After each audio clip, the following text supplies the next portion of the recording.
بسم اللہ الرحمن الرحیم۔ ناظرین، آج کی ویڈیو میں ہم کرونا وائرس پر بات کریں گے۔ کرونا وائرس جس نے پوری دنیا کو خوف میں مبتلا کر رکھا ہے۔ چین میں کرونا وائرس کے انسانی حملے کے بعد دنیا بھر میں بے یقینی کی صورتحال پیدا ہو گئی ہے۔ یہ وائرس انسانی سانس کے نظام پر حملہ آور ہو کر ہلاکت کی وجہ بن جاتا ہے اور اب تک 2 درجن سے زیادہ افراد اس کے ہاتھوں لقمہ اجل بن چکے ہیں۔ اس ویڈیو میں ہم کرونا وائرس کے متعلق بات کریں گے۔ کرونا وائرس کی نصف درجن سے زائد اقسام دریافت ہو چکی ہیں۔ جب اسے خوردبین کے ذریعے دیکھا گیا تو نیم گول وائرس کے کنارے پر ایسے ابھار نظر آئے جو عموماً تاج یعنی کراؤن جیسی شکل بناتے ہیں۔ اسی بنا پر اسے کرونا وائرس کا نام دیا گیا ہے۔ لاطینی زبان میں تاج کو کرونا کہا جاتا ہے۔ اب بھی زیادہ تر جاندار مثلاً خنزیر اور مرغیاں ہی اس سے متاثر ہوئے تھے، لیکن یہ وائرس اپنی شکل بدل کر انسانوں کو متاثر کرنے لگا ہے اور کر رہا ہے۔ 1960 کے عشرے میں کرونا وائرس کا نام دنیا نے پہلی بار سنا اور اب تک اس کی کئی تبدیل شدہ اقسام مجموعی طور پر 13 اقسام سامنے آ چکی ہیں۔ تاہم اس کرونا وائرس کی 13 اقسام میں سے 7 انسانوں میں منتقل ہو کر انہیں متاثر کر رہی ہیں۔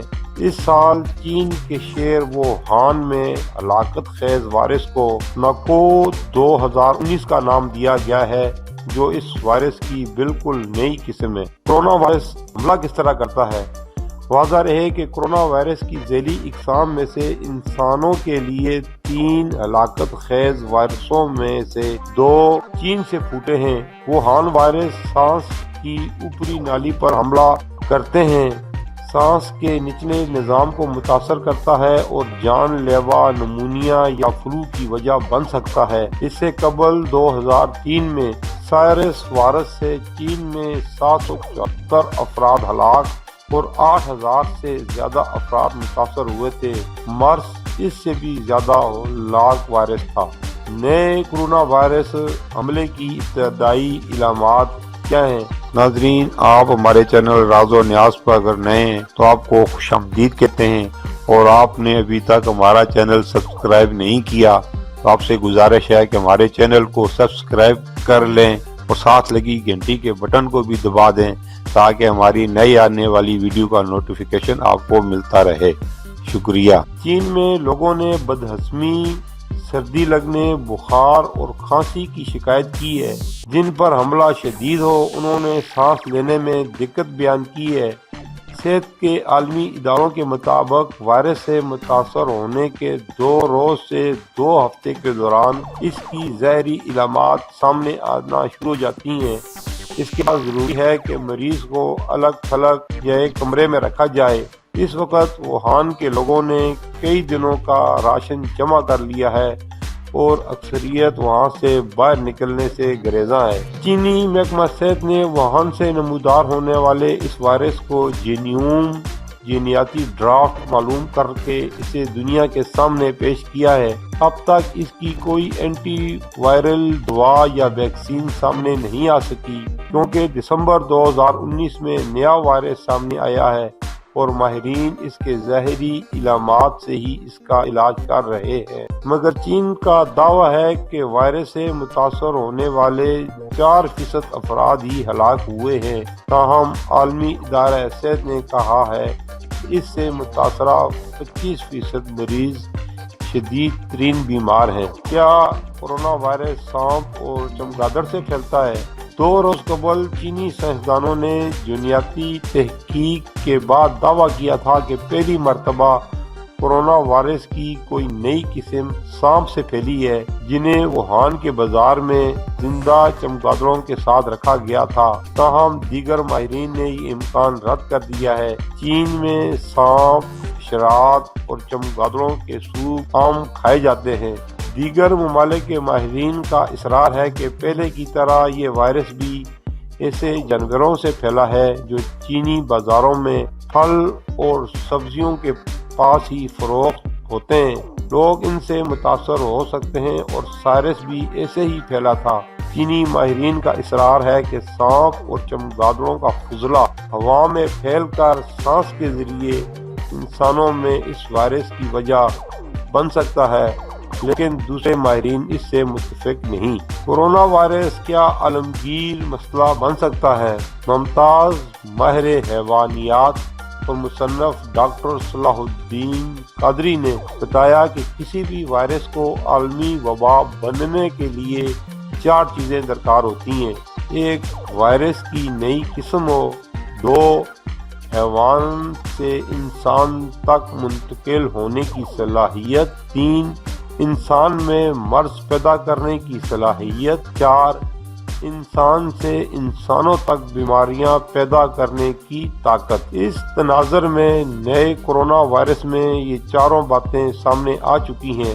ڈاکٹر سید صلاح الدین قادری نے مزید بتایا کہ یہ وائرس بہت کم وقفے میں دنیا کے کئی ممالک میں پھیل چکا ہے اور اس سے قبل سوائن فلو کی وبا صرف 1 ماہ میں کئی ممالک میں پھیل چکی تھی۔ کورونا وائرس کیا پاکستان میں آ سکتا ہے؟ اس سوال کا فوری جواب ہاں میں ہے۔ جی ہاں، پاکستان میں فوری طور پر آ سکتا ہے۔ واضح رہے کہ چینی شہر ووہان کا یہ وائرس پہلے دیگر شہروں میں پھیلا، اس کے بعد جاپان، تھائی لینڈ، سنگاپور اور امریکہ میں اس کی تصدیق ہو چکی ہے۔ دنیا بھر کے ہوائی اڈوں پر چینی مسافروں کی اسکیننگ کی جا رہی ہے۔ ایک مریض برطانیہ میں بھی سامنے آیا ہے، لیکن عالمی ادارے نے اس کی تصدیق ابھی تک نہیں کی۔ پاکستانی ہوائی اڈوں پر بھی اسکیننگ کے انتظامات کیے گئے ہیں۔ اس میں چینی ماہرین سی پیک اور دیگر منصوبوں کے لیے پاکستان آتے رہتے ہیں۔ اس ضمن میں ان کی کڑی نگرانی اور اسکیننگ کی ضرورت ہے۔ صرف چین میں ہی ایک شخص سے کئی افراد متاثر ہونے کے شواہد بھی ملے ہیں۔ وزیر مملکت برائے صحت ظفر مرزا نے اعتراف کیا ہے کہ پاکستان کے پاس کورونا وائرس کی شناخت اور اسکریننگ کے مناسب انتظامات موجود نہیں۔ اس صورتحال میں پاکستانیوں کو مزید چوکنا رہنے کی ضرورت ہے۔ کورونا وائرس کتنا مہلک ہو سکتا ہے؟ اب تک چین میں 26 افراد اس وائرس سے ہلاک ہو چکے ہیں اور متاثرین کی تعداد 830 سے تجاوز کر چکی ہے۔ ووہان اور دیگر شہروں میں عوامی ٹرانسپورٹ بند ہے اور لوگ گھروں تک محصور ہو چکے ہیں۔ تاہم نئے قمری سال کی تقریبات پر لاکھوں کروڑوں لوگ باہر نکلتے ہیں اور ایک دوسرے سے ملتے ہیں۔ اس تناظر میں یہ وائرس یعنی کورونا مزید بھی پھیل سکتا ہے۔ چینی حکام نے کہا ہے کہ وائرس سے شکار ہونے والے 4% افراد حکم اجل بن سکتے ہیں۔ اس لحاظ سے کورونا وائرس کی ہلاکت خیز شدت کم ہے۔ دوسری جانب یونیورسٹی آف ایڈنبرگ میں انفیکشن امراض کے ماہر ڈاکٹر مارک وول ہاؤس اس سے عدم اتفاق کرتے ہوئے کہتے ہیں شاید یہ اوس درجے کے انفیکشن اور سارس کے درمیان کی شدت رکھتا ہے، اس سے زیادہ اموات واقع ہو سکتی ہیں۔ انہوں نے کہا کہ اگر وائرس خود کو مزید تبدیل کر لے تو شاید زیادہ مہلک ہو جائے۔ کورونا وائرس سے کیسے بچ سکتے ہیں؟ عالمی ادارہ صحت نے اس ضمن میں با تصویر ہدایت نامہ جاری کیا ہے، جس کا خلاصہ یوں ہے: بار بار اچھے صابن سے ہاتھ دھوئیں، سردی اور زکام کے مریضوں سے دور رہیں، کھانستے اور چھینکتے وقت منہ اور ناک ڈھانپیں، پالتو جانوروں سے دور رہیں، کھانا پکانے سے قبل اور بعد میں ہاتھوں کو اچھی طرح دھوئیں، کھانا اچھی طرح پکائیں اور اس سے کچا نہ رہنے دیں، کسی کی بھی آنکھ، چہرے اور منہ کو چھونے سے گریز کریں۔ ڈاکٹر قادری نے بتایا کہ عالمی ادارہ صحت نے جس طرح کی ہدایات دی ہیں وہ وضو سے پوری ہو جاتی ہیں۔ اسی طرح دن میں 5 مرتبہ وضو کرنا ہر طرح کی انفیکشن سے بچاؤ میں بہت معاون ثابت ہو سکتا ہے۔ ناظرین، یہ تھی ہماری آج کی ویڈیو کورونا وائرس کے بارے میں۔ امید ہے کہ دوسری ویڈیو کی طرح یہ ویڈیو بھی آپ کو پسند آئی ہوگی۔ کمنٹ سیکشن میں اپنی رائے کا اظہار ضرور کیجیے، اسے دوستوں کے ساتھ شیئر کیجیے۔ پھر ملیں گے کسی نئی ویڈیو میں نئے موضوع کے ساتھ۔ جب تک ہمیں دیجیے اجازت۔ اپنا اور گرد و نواح کے لوگوں کا بہت زیادہ خیال رکھیں۔ اللہ حافظ۔ آپ کی محبت اور تعاون کا شکریہ۔